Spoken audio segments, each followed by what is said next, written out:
ಎಲ್ರಿಗೂ ನಮಸ್ಕಾರ.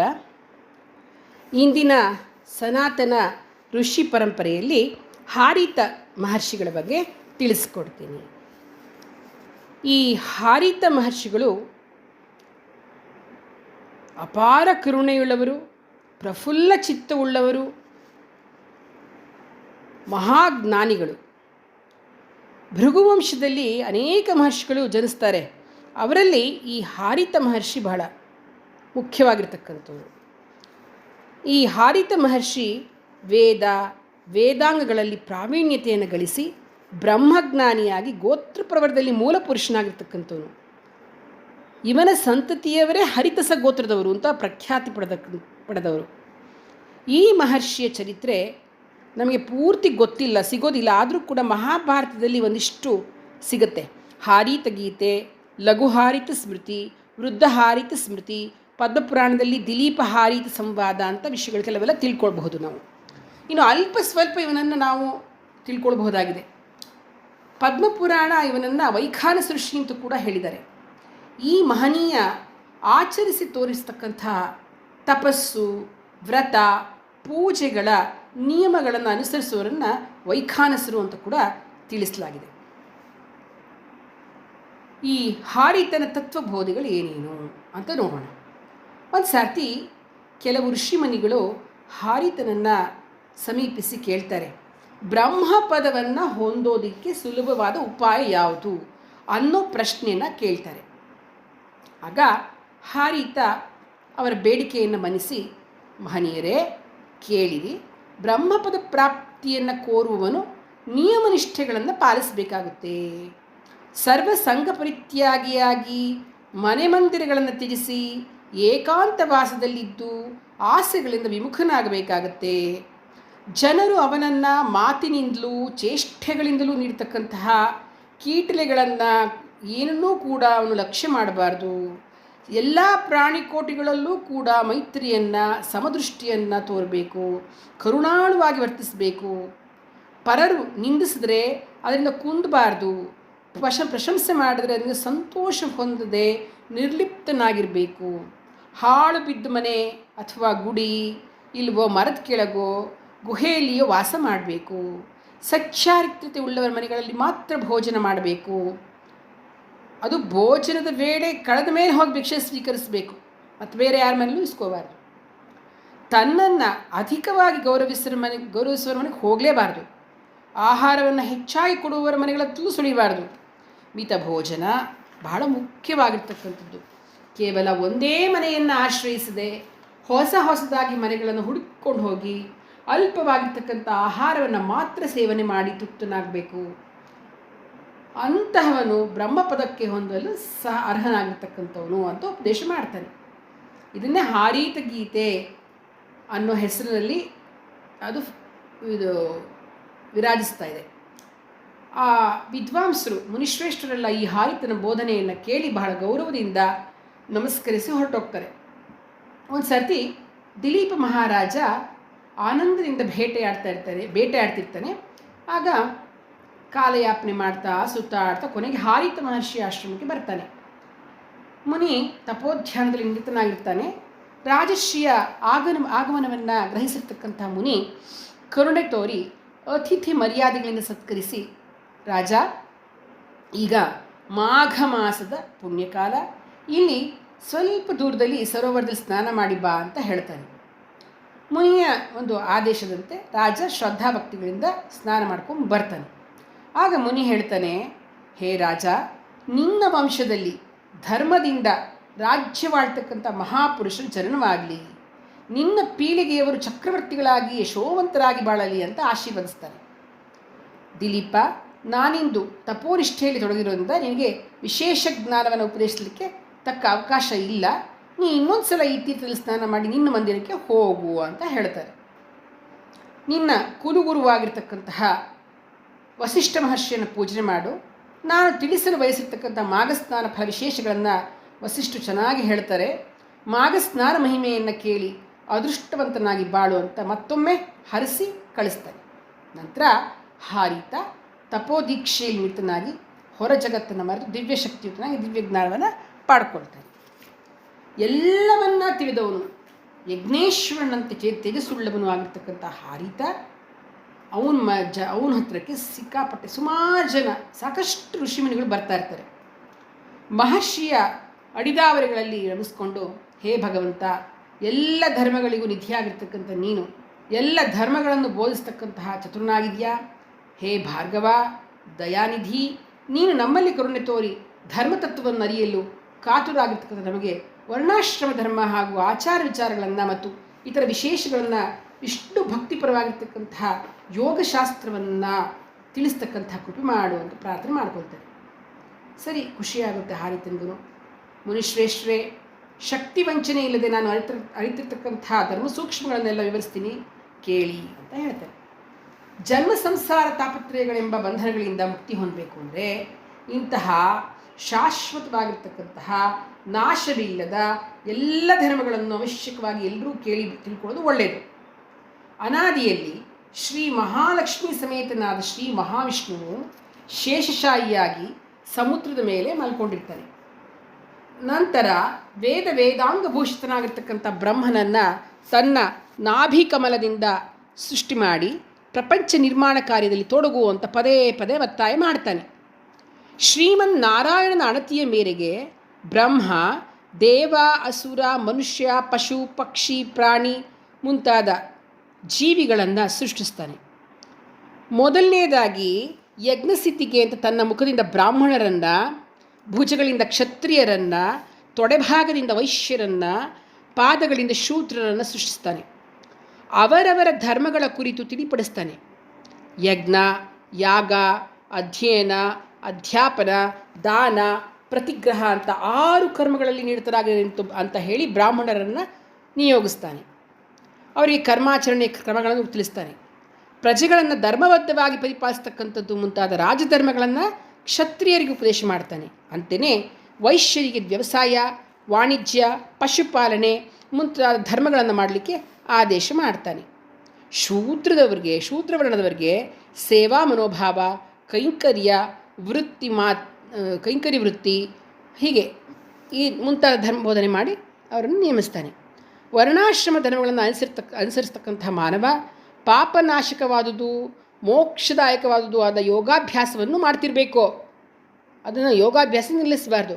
ಪ್ರಾಣಾಯಾಮ, ಪ್ರತ್ಯಾಹಾರ, ಧ್ಯಾನ, ಧಾರಣ ಇವುಗಳಿಂದ ಎಲ್ಲ ಪ್ರಾಣಿಗಳು ಕೂಡ ಮಾಡೋದರಿಂದ ಆ ಜೀವಿಗಳಲ್ಲಿ ಹೃದಯಸ್ಥನಾಗಿರ್ತಕ್ಕಂಥ ಭಗವಂತನನ್ನು ಗುರುತಿಸಬೇಕು. ಕುದುರೆಗಳಿಲ್ಲದೆ ರಥ ಮುಂದೆ ಹೋಗಲಾರದು. ಹಾಗೆಯೇ ತಪಸ್ಸು ಇಲ್ಲದ ವಿದ್ಯೆಯಿಂದ ಪ್ರಯೋಜನವಾಗಲಾರದು. ವಿದ್ಯೆಯನ್ನು ಗಳಿಸಿ ತಪೋನಿಷ್ಠನಾದ ಮಾನವ ಯೋಗವನ್ನು ಆಶ್ರಯಿಸಿ ಸ್ಥೂಲ ಸೂಕ್ಷ್ಮ ದೇಹಗಳಿಂದ ಬಿಡಲ್ಪಟ್ಟು ಮೋಕ್ಷಗತಿಯನ್ನು ಹೊಂದುತ್ತಾನೆ. 4 ಆಶ್ರಮಗಳನ್ನು, 4 ವರ್ಣಾಶ್ರಮ ಧರ್ಮಗಳನ್ನು ಸರಿಯಾಗಿ ಯಾರು ಅನುಸರಿಸ್ತಾರೋ ಅದು ಆದರ್ಶವಾಗಿರ್ತಕ್ಕಂಥದ್ದು ಅಂತ ಬೋಧಿಸ್ತಾನೆ ಹಾರಿತ ಮಹರ್ಷಿ. ಗೃಹಸ್ಥ ಧರ್ಮ ನಿರ್ವಹಣೆ, ಬ್ರಹ್ಮಚರ್ಯಾಶ್ರಮ ಧರ್ಮವನ್ನು, ಸನ್ಯಾಸ, ವಾನಪ್ರಸ್ಥ ಧರ್ಮಗಳನ್ನು ಕೂಡ ಪ್ರತಿಯೊಂದೂ ಡೀಟೇಲಾಗಿ ಹೇಳ್ತಾನೆ. ಒಂದು ಸರ್ತಿ ಅಂಬರೀಷ ಮಹಾಭಕ್ತ, ಅವನು ಹಾರಿತ ಮಹರ್ಷಿ ಆಶ್ರಮಕ್ಕೆ ಬರ್ತಾನೆ. ಬಾಲಭಾಸ್ಕರನಂತೆ ಪ್ರಕಾಶಿಸ್ತಿರ್ತಕ್ಕಂತಹ ಆ ಹಾರಿತನನ್ನು ನೋಡಿ ನಮಸ್ಕಾರ ಮಾಡಿ ಕೈನ ಮುಗಿದು ನಿಂತ್ಕೊಂಡಿರ್ತಾನೆ. ಹಾರಿತನು ಕೂಡ ಆ ರಾಜನನ್ನು ಅತಿಥಿ ಪೂಜಾದಿಗಳಿಂದ ಆಧರಿಸ್ತಾನೆ. ಅಮಿತಾನಂದ ಹೊಂದಿರತಕ್ಕಂತಹ ಅಂಬರೀಷ ಸಕಲ ಧರ್ಮಜ್ಞನಾಗಿರ್ತಕ್ಕಂತಹ ಹಾರಿತನನ್ನು ಪ್ರಾರ್ಥನೆ ಮಾಡಿಕೊಳ್ತಾನೆ. ಏನಂತ ಅಂದರೆ, ಓ ಭಗವಂತನೇ, ತತ್ವಕೋವಿದನೇ, ಮಹಾಭಾಗನೇ, ಪರಮವಾದ ಅವ್ಯಯವಾದ ಧರ್ಮಶಾಸ್ತ್ರದಲ್ಲಿರ್ತಕ್ಕಂತಹ ರಹಸ್ಯಗಳನ್ನು ನನಗೆ ವಿವರಿಸಿ ಕೃಪೆ ಮಾಡು ಅಂತ ಕೇಳ್ಕೊಳ್ತಾನೆ. ರಾಜರ್ಷಿಯ ಈ ಕೋರಿಕೆಯನ್ನು ಈಡೇರಿಸಲಿಕ್ಕೆ ಹಾರಿತನಿಗೂ ಓಕೆ ಅನಿಸುತ್ತೆ. ಅವನೇನು ಮಾಡ್ತಾನೆ ಹೇಳ್ತಾನೆ, ಹೇ ರಾಜ, ಸಕಲ ದೈವತೆಗಳಲ್ಲಿಯೂ ಪುರುಷೋತ್ತಮನೇ ಅನಾದಿಯಾಗಿರ್ತಕ್ಕಂಥ ಪರದೈವವು ಈಶ್ವರ, ನಾರಾಯಣ, ಹರಿ, ಸ್ರಷ್ಟ, ದಾತ, ವಿದಾತ, ಪರಮೇಶ್ವರ, ಹಿರಣ್ಯಗರ್ಭ, ಸವಿತೃ, ನಿರ್ಗುಣ, ಅವ್ಯಯ, ಇಂದ್ರ, ಪ್ರಜಾಪತಿ, ಸೂರ್ಯ, ಶಿವ, ಅಗ್ನಿ, ಸನಾತನ, ಸರ್ವಾತ್ಮಕ, ಸರ್ವಸುಹೃತ್, ಸರ್ವವೂ ಮುಕುಂದನೇ. ಯಜ್ಞ ಮಾಡುವನು, ಅರ್ಜಿಸುವ ವಿಧಾನ, ಬ್ರಹ್ಮಣ್ಯ, ಬ್ರಹ್ಮ ಎಲ್ಲವೂ ಪುಂಡರೀಕಾಕ್ಷನೇ, ಸಹಸ್ರಶೀರ್ಷನು, ವಿಶ್ವಾತ್ಮನು, ಸಹಸ್ರಕರ ಪಾದಗಳುಳ್ಳವನು, ಎಲ್ಲವೂ ಶ್ರೀಕೃಷ್ಣನೇ. ಈ ಕಾರಣದಿಂದಲೇ ಎಲ್ಲ ಧರ್ಮಗಳಿಗೂ ಧರ್ಮವು ಆ ಮಹಾತ್ಮನ ಪಾದ ಭಕ್ತಿಯೊಂದೇ ಅಂತ ಹೇಳಿದಾಗ ಅಂಬರೀಷ ಹೇಳ್ತಾನೆ, ಮಹರ್ಷಿ ವಿಷ್ಣು ಭಕ್ತರು ಅವಲಂಬಿಸಬೇಕಾಗಿರ್ತಕ್ಕಂತಹ ಪಂಚ ಸಂಸ್ಕಾರಗಳ ಕುರಿತು ವಿವರಿಸಿ ಅಂತ ಕೇಳ್ಕೊಳ್ತಾನೆ. ಆಗ ಹಾರಿತರು ಒಂದೊಂದನ್ನೇ ಹೇಳ್ತಾರೆ. ಭಗವಂತನ ಪ್ರಾಪ್ತಿಗೆ ಆಚರಿಸಬೇಕಾಗಿರ್ತಕ್ಕಂತಹ ಭಗವಂತನ ಸಮಾರಾಧನೆಗಳ ವಿಧಿವಿಧಾನಗಳನ್ನು ತಿಳಿಸ್ಕೊಡ್ತಾನೆ. ಹಾಗೆ ನಿತ್ಯ ನೈಮಿತ್ತಿಕ ಪೂಜಾ ವಿಧಾನಗಳನ್ನು ವರ್ಣಿಸ್ತಾನೆ. ದಾಸ್ಯಂ ವಿನಾಕೃತಂ ಯತ್ತು ತದೇವ ಕಲುಷಂ ಭವೇತ್, ವಿಶಿಷ್ಟಂ ಪರಮಂ ಧರ್ಮಂ ದಾಸ್ಯಂ ಭಗವತೋ ಹರೇಹೇ. ಅಂದರೆ ಪಾಪ ಸಂಚಯಗಳನ್ನು ತೊಲಗಿಸಲಿಕ್ಕೆ ಕೇವಲ ಭಗವಂತನ ದಾಸ್ಯ ವಿನಃ ಮತ್ತೊಂದೇ ಇಲ್ಲ. ಪರಮಾತ್ಮನಾದ ಶ್ರೀಹರಿಯನ್ನು ಸೇವಿಸೋದು ವಿಶಿಷ್ಟವಾಗಿರ್ತಕ್ಕಂಥ ಉತ್ತಮವಾದ ಧರ್ಮವೇ ಅಂತ ಹೇಳ್ತಾನೆ. ಪಾಪಾದಿ ಪ್ರಾಯಶ್ಚಿತ್ತಗಳನ್ನು ರಹಸ್ಯವಾಗಿ ಮಾಡ್ತಕ್ಕಂತಹ ಪ್ರಾಯಶ್ಚಿತ್ತಗಳನ್ನು ನಾನಾ ರೀತಿಯ ಉತ್ಸವಗಳನ್ನು ಮಾಡ್ತಕ್ಕಂಥ ವಿಧಾನಗಳನ್ನು ತಿಳಿಸ್ತಾರೆ. ನಂತರ ವಿಷ್ಣು ಪೂಜೆ ಮಾಡ್ತಕ್ಕಂಥ ಕ್ರಮ, ಪೂಜೆಯ ಪರಿಕರಣೆಗಳು, ಭಾಂಡಾದಿಗಳನ್ನೆಲ್ಲ ಶುದ್ಧಿ ಮಾಡ್ತಕ್ಕಂಥ ವಿಧಾನವನ್ನು, ತಿನ್ನಬಾರದ ಆಹಾರವನ್ನು ತಿಂದವನ ಕಷ್ಟ ಸಂಕಷ್ಟಗಳನ್ನು, ಅಭಕ್ಷ್ಯವನ್ನು ನಿಷೇಧಿಸುವ ವಿಧಾನ ಹಾಗೂ ಸ್ತ್ರೀ ಧರ್ಮಗಳನ್ನು ಉಪದೇಶ ಮಾಡ್ತಾನೆ. ಇದೆಲ್ಲ ಕೇಳಿದಾಗ ಅಂಬರೀಷನಿಗೆ ತುಂಬ ಸಂತೋಷ ಆಗುತ್ತೆ. ಅವನು ಕೈ ಜೋಡಿಸ್ಬಿಟ್ಟು ಮಹರ್ಷಿಯನ್ನು ಸ್ತುತಿಸ್ತಾನೆ. ಮಹಾತ್ಮ ತ್ವಮೇವ ಪರಮೋ ಧರ್ಮ ತ್ವಮೇವ ಪರಮಂ ತಪಃ ತ್ವದಂಘ್ರಿಯುಗಳಂ ಪ್ರಾಪ್ಯ ಸರ್ವಸಿದ್ಧಿಮವಾಪ್ನುಯಾತ್. ನೀನೇ ಪರಮಧರ್ಮ, ನೀನೇ ಉತ್ತಮ ತಪಸ್ಸು, ನಿನ್ನ ಅಡಿದಾವರೆಗಳ ದರ್ಶನದಿಂದಲೇ ಎಲ್ಲ ಸಿದ್ಧಿಗಳು ಪ್ರಾಪ್ತವಾಗುತ್ತವೆ. ಮಹರ್ಷಿ ನಿನಗೆ ಅನಂತಾನಂತ ವಂದನೆಗಳು ಅಂತ ಹೇಳಿ ನಮಸ್ಕರಿಸ್ತಾನೆ.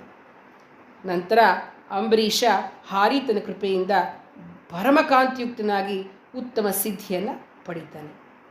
ಭರದ್ವಾಜ ಮುಂತಾದ ಋಷಿಶ್ರೇಷ್ಠರು, ಜನಕ ಮುಂತಾದ ಚಕ್ರವರ್ತಿಗಳು, ಸನಕಾದಿ ಮಹಾಯೋಗಿವರ್ಯರು, ನಾರದಾದಿ ದೇವರ್ಷಿಗಳು, ವಸಿಷ್ಠಾದಿ ವಿಷ್ಣು ಭಕ್ತರು, ವಿಶ್ವಕ್ಸೇನಾದಿ ದೇವತೆಗಳು ಹಾರಿತ ಮತವನ್ನು ಅನುಸರಿಸಿ ಭಗವಂತನನ್ನು ಪೂಜಿಸಿ ಪರಮ ತೇಜಸ್ಸಿನಿಂದ ವಿರಾಜಿಸ್ತಾರೆ. ಇದನ್ನು ವೃದ್ಧ ಹಾರಿತ ಸ್ಮೃತಿ ಅಂತ ಹೇಳಲಾಗಿದೆ. ಇದರಲ್ಲಿ ಪ್ರತಿಪಾದಿಸಿರುವುದನ್ನೇ ವೈಖಾನಸ ಮತ ಅಂತಲೂ ಕೂಡ ಹೇಳಲಾಗಿದೆ. ಇನ್ನು ಹಾರಿತ ಮಹರ್ಷಿಯ ಧರ್ಮಸೂತ್ರಗಳು ಯಾವ್ಯಾವುದು ಅನ್ನೋದನ್ನು ನೋಡೋಣ. ಬೋಧಾಯನ, ಆಪಸ್ತಂಭ, ವಸಿಷ್ಠರ ಧರ್ಮಸೂತ್ರಗಳಿಗಿಂತಲೂ ಕೂಡ ಈ ಹಾರಿತ ಧರ್ಮಸೂತ್ರಗಳು ಪ್ರಾಚೀನವಾದುದು ಅಂತ ಹೇಳ್ತಾರೆ. ಆಪಸ್ತಂಭನು ಹಾರಿತ ಧರ್ಮಸೂತ್ರಗಳನ್ನು ಹಲವಾರು ಪರ್ಯಾಯಗಳಾಗಿ ಉದಾಹರಿಸಿದ್ದಾನೆ. ಮನುಸ್ಮೃತಿ ವ್ಯಾಖ್ಯಾನಕಾರನಾಗಿರ್ತಕ್ಕಂಥ ಕುಲ್ಲೂಕ ಭಟ್ಟ ಹಾರಿತದ ಧರ್ಮಸೂತ್ರಗಳಲ್ಲಿರ್ತಕ್ಕಂತಹ ಆರಂಭ ವಾಕ್ಯಗಳನ್ನು ಹೆಸರಿಸಿದ್ದಾನೆ. ಇದನ್ನು ಗಮನಿಸಿ ನೋಡಿದ್ರೆ ಕೇವಲ ಹಾರಿತ ಸ್ಮೃತಿಗಳು ಮಾತ್ರ ಅಲ್ಲದೆ ಹಾರಿತ ಧರ್ಮಸೂತ್ರಗಳು ಕೂಡ ಇದೆ ಅಂತಕ್ಕಂಥದ್ದು ಗೊತ್ತಾಗುತ್ತೆ. ಹಾರಿತ ಧರ್ಮಸೂತ್ರಗಳಲ್ಲಿ ವ್ಯವಹಾರ ಅಂದ್ರೇನು ಅನ್ನೋ ವಾಕ್ಯಗಳನ್ನು ಈ ಥರ ಹೇಳಿದ್ದಾರೆ. ವ್ಯವಹಾರ ಅಂದರೆ ಸ್ವಧನಸ್ಯ ಯಥಾ ಪ್ರಾಪ್ತಿ ಪರಧನಸ್ಯ ವರ್ಜನಂ ನ್ಯಾಯೇನ ಯತ್ರ ಕ್ರಿಯತೆ ವ್ಯವಹಾರಸ್ಯ ಉಚ್ಯತೆ. ಅಂದರೆ ತನ್ನ ಕಷ್ಟಾರ್ಜಿತವಾದ ಧನ ಅಲ್ಪವಾಗಲಿ ಸ್ವಲ್ಪವಾಗಲಿ ತಾನು ಹೊಂದಬಹುದು, ಆದರೆ ಬೇರೆಯವರ ಹಣ ಯೋಗ್ಯವಲ್ಲ. ನೀನು ಎಷ್ಟೇ ಸಂಪಾದನೆ ಮಾಡು, 10 ರೂಪಾಯೇ ಇದೆ ನಿನ್ನ ಹತ್ರ, ಅಷ್ಟೇ ನಿಂದು. ಅದು ಬೇರೆಯವ್ರು ಕೊಟ್ಟರು ಅಂತ ಸುಮ್ಮನೆ ದುಡ್ಡು ಕೊಟ್ಬಿಟ್ರೆ ಅಂತಹ ಹಣ ಯೋಗ್ಯವಾಗಿರೋದಲ್ಲ, ಅದನ್ನು ವರ್ಜಿಸ್ಬಿಡಬೇಕು. ನ್ಯಾಯವಾಗಿ ಮಾಡ್ತಕ್ಕಂಥ ಕರ್ಮಗಳನ್ನೇ ವ್ಯವಹಾರ ಅಂತ ಹೇಳಲಾಗಿದೆ. ಇದು ಹಾರಿತ ಧರ್ಮಸೂತ್ರದಲ್ಲಿರುವುದಾಗಿ ಸ್ಮೃತಿ ಚಂದ್ರಿಕಾ ಅಂತಕ್ಕಂಥ ಗ್ರಂಥದಲ್ಲಿ ಕೊಟ್ಟಿದ್ದಾರೆ ಈ ವಿಷಯನ. ಇನ್ನೂ ಎಷ್ಟೊಂದು ಸ್ತ್ರೀ ಧರ್ಮಗಳನ್ನು ಕುರಿತು ಉಪದೇಶಿಸಿದ ವಾಕ್ಯಗಳು ಮಿತಾಕ್ಷರ ಅಂತಕ್ಕಂಥ ಗ್ರಂಥಗಳಲ್ಲಿ ನಾವು ಕಾಣಬಹುದು ಹಾರಿತರದ್ದು. ಇನ್ನು ಅಧ್ಯಯನ, ಅಧ್ಯಾಪನ, ಯಜನ, ಯಾಜನ, ದಾನ, ಪತಿಗ್ರಹಗಳು ಅಂತಕ್ಕಂತಹ ಷಟ್ಕರ್ಮಗಳಲ್ಲಿ ಮಹಾತ್ಮರಾದ ಬ್ರಾಹ್ಮಣರು ನಿರತರಾಗಿರಬೇಕಾದ್ರೆ ಅವರು ಸುಖವನ್ನು ಹೊಂದುತ್ತಾರೆ, ಸಮಾಜ ಸುಧಾರಣೆ ಆಗುತ್ತೆ. ವನವಾಸದಲ್ಲಿದ್ದು ಪರಿಶುದ್ಧವಾಗಿರ್ತಕ್ಕಂಥ ಅಂತರಂಗವನ್ನು ಹೊಂದಿ ಸಮಾಧಿ ಸ್ಥಿತಿಯಲ್ಲಿ ದೈವಧ್ಯಾನದಲ್ಲಿ ಮೈಮರೆತು ಉಪಾಸನೆ ಮಾಡ್ತಕ್ಕಂಥ ಪುಣ್ಯ ಪುರುಷನು ಪವಿತ್ರನೂ ಪ್ರಶಾಂತವೂ ಆಗಿರ್ತಕ್ಕಂಥ ಪುರಾಣ ಪುರುಷರ ದಿವ್ಯ ಸನ್ನಿಧಿಗೆ ಸರಾಗವಾಗಿ ಸೇರ್ತಾನೆ. ಪ್ರವೃದ್ಧವಾದ ವೈರಾಗ್ಯ ಸಂಪನ್ನತೆಯನ್ನು ಗಳಿಸಿದ ಯೋಗಿ ಸದಾ ಸರ್ವದಾ ಸಕಲ ಕ್ರಿಯಾಕಲಾಪಗಳಲ್ಲಿ ಕೂಡ ಪರಬ್ರಹ್ಮನನ್ನು ಧ್ಯಾನ ಮಾಡ್ತಾ ಇದ್ದಾಗ ಅಂತ್ಯಕಾಲದಲ್ಲಿ ಸತ್ಯ ಸುಖ ಅನಂತ ಆದ್ಯಂತರಹಿತವಾಗಿರ್ತಕ್ಕಂಥ ವಿಷ್ಣುಪದವನ್ನೇ ಹೊಂದುತ್ತಾನೆ ಅನ್ನೋದನ್ನು ಈ ಹಾರಿತ ವಾಕ್ಯಾಮೃತ ಹೇಳುತ್ತೆ. ಇನ್ನು ವೃದ್ಧ ಹಾರಿತ ಸ್ಮೃತಿಯಿಂದ ಏನೇನು ತಗೊಂಡಿದೆ, ಒಂದು ಭಗವನ್ ಮಂತ್ರ ಇದೆ. ಏನಪ್ಪ ಅಂದರೆ ಒಂದು ದಿವ್ಯವಾದ ಮಂತ್ರ ಇದು. ಓಂ ನಮೋ ಭಗವತೆ ವಾಸುದೇವಾಯ, ನಮೋ ನಾರಸಿಂಹಾಯ ಜ್ವಾಲಾ ಮಾಲಿನೇ, ದೀರ್ಘದಂಷ್ಟ್ರಾಯ ಅಗ್ನಿನೇತ್ರಾಯ, ಸರ್ವರಕ್ಷೋಘ್ನಾಯ ಸರ್ವಭೂತ ವಿನಾಶಾಯ, ದಹ ದಹ ಪಚ ಪಚ ರಕ್ಷ ರಕ್ಷ ಹೂಂ ಫಟ್ ಸ್ವಾಹ. ಈ ಒಂದು ದಿವ್ಯವಾದ ಮಂತ್ರ ಅದನ್ನು ಉಪದೇಶ ಮಾಡಿ ಬೀಜನ್ಯಾಸಗಳನ್ನು ಕೂಡ ವಿವರಿಸಿದ್ದಾರೆ ಈ ವೃದ್ಧ ಹಾರಿತ ಸ್ಮೃತಿಯಿಂದ. ಇನ್ನು ಬಹಳ ಮುಖ್ಯವಾಗಿ ನೃಸಿಂಹದೇವರ ಪ್ರಾರ್ಥನೆಯನ್ನು ತುಂಬ ಚೆನ್ನಾಗಿ ಹೇಳಿದ್ದಾರೆ. ಮಾಣಿಕ್ಯಾದ್ರಿ ಸಮಪ್ರಭಂ ನಿಜ ರುಚಾ ಸಂತ್ರಸ್ತ ಸರಕ್ಷೋಗಣಂ, ಜಾನುನ್ಯಸ್ತಕರಾಂಬುಜಂ ತ್ರಿನಯನಂ ರತ್ನೋಲಸದ್ಭೂಷಣಂ, ಬಾಹುಭ್ಯಾಂ ಧೃತಶಂಖಚಕ್ರಮನಿಶಂ ದಂಷ್ಟ್ರೋಲ್ಲಸತ್ಯಾನನಂ, ಜ್ವಾಲಾಜಿಹ್ವ ಮುದಗ್ರಕೇಶನಿಚಯಂ ವಂದೇ ನೃಸಿಂಹಂ ಪ್ರಭುಂ, ಉದ್ಯತ್ಕೋಟಿರವಿಪ್ರಭಂ ನರಹರಿಂ ಕೋಟಿಕ್ಷಪೇಶೋಜ್ವಲಂ, ದಂಷ್ಟ್ರಾಪಿ ಸುಮುಖೋಜ್ವಲಂ ನಖಮುಖೈರ್ದೀರ್ಘೈ ಅನೇಕೈರ್ಭುಜೈಃ, ನಿರ್ಭಿನ್ನಾಸುರನಾಯಕಂ ತು ಶಶಭೃತ್ಸೂರ್ಯಾಗ್ನಿನೇತ್ರತ್ರಯಂ, ವಿದ್ಯುಜ್ಜಿಹ್ವಸಟಾಕಲಾಪಭಯದಂ ವಹ್ನಿಂ ವಹಂತಂ ಭಜೆ, ಕೋಪಾದಾಲೋಲಜಿಹ್ವಂ ವಿವೃತನಿಜಮುಖಂ ಸೋಮಸೂರ್ಯಾಗ್ನಿನೇತ್ರಂ, ಪಾದಾದಾನಾಭಿರಕ್ತಂ ಪ್ರಸಭ ಮುಪರಿ ಸಂಚಿನ್ನ ಸಂಭಿನ್ನ ದೈತ್ಯೇಂದ್ರಗಾತ್ರಂ, ಚಕ್ರಂ ಶಂಖಂ ಸಪಾಶಾಂಕುಶ ಮುಸಲ ಗದಾ ಶಾರ್ಂಗಬಾಣಾನ್ವಹಂತಂ, ಭೀಮಂ ತೀಕ್ಷ್ಣಾಗ್ರದಂಷ್ಟ್ರಂ ಮಣಿಮಯ ವಿವಿಧಾ ಕಲ್ಪಮೀಡೇ ನೃಸಿಂಹಂ, ವಾಸುದೇವಂ ಜಗನ್ನಾಥಮರ್ಚಯಿತ್ವೈವ ಮಾನವಃ ಪ್ರಾಪ್ನೋತಿ ಮಹದೈಶ್ವರ್ಯಂ ಬ್ರಹ್ಮೇಂದ್ರತ್ವಾದಿಕಂ ಕ್ಷಣಾತ್.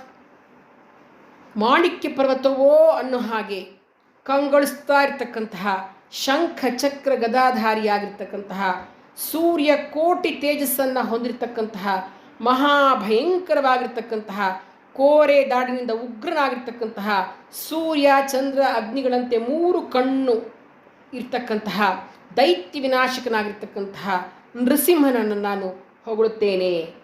ಮಾನವರು ಈ ಸ್ತೋತ್ರ ಪಠಣದಿಂದ ವಾಸುದೇವನು ಜಗನ್ನಾಥನೂ ಆದ ಶ್ರೀಹರಿಯ ಕರುಣೆಯ ಪಾತ್ರರಾಗುವರು, ಹಾಗೆ ಅವರಿಗೆ ಮಹದೈಶ್ವರ್ಯವು ಬ್ರಹ್ಮೇಂದ್ರ ಪದವು ಒಡನೆಯೇ ಲಭ್ಯವಾಗುತ್ತೆ ಅಂತ ಹಾರಿತ ಮಹರ್ಷಿ ಸ್ತೋತ್ರವನ್ನು ರಚಿಸಿದ್ದಾರೆ. ನೋಡಿ, ಈ ಸ್ತೋತ್ರವನ್ನು, ಈ ನೃಸಿಂಹದೇವ ಪ್ರಾರ್ಥನಾ ಸ್ತೋತ್ರವನ್ನು ನಾನು ಏನು ಹೇಳಿದೆ, 4 ಪ್ಯಾರಾಗಳಲ್ಲಿ ಇದನ್ನು ಬರೆದಿರ್ತಕ್ಕಂಥ ಇದನ್ನು ಹೇಳಿದೆ. ಇದನ್ನು ಹೇಳೋದ್ರಿಂದ ಬಹಳಷ್ಟು ಶುಭ ಫಲಗಳು ಮನುಷ್ಯನಿಗೆ ಉಂಟಾಗುತ್ತೆ ಅಂತಕ್ಕಂಥದ್ದನ್ನು ನಾವು ಹಾರಿತ ಮಹರ್ಷಿಗಳಿಂದ ನಾವು ತಿಳಿದುಕೊಂಡ್ವಿ. ಇದನ್ನು ಹೇಳಿ ನಾವೆಲ್ಲರೂ ಕೂಡ ಆ ಭಗವಂತನ ಕೃಪೆಗೆ ಪಾತ್ರರಾಗೋಣ. ಧನ್ಯವಾದಗಳು.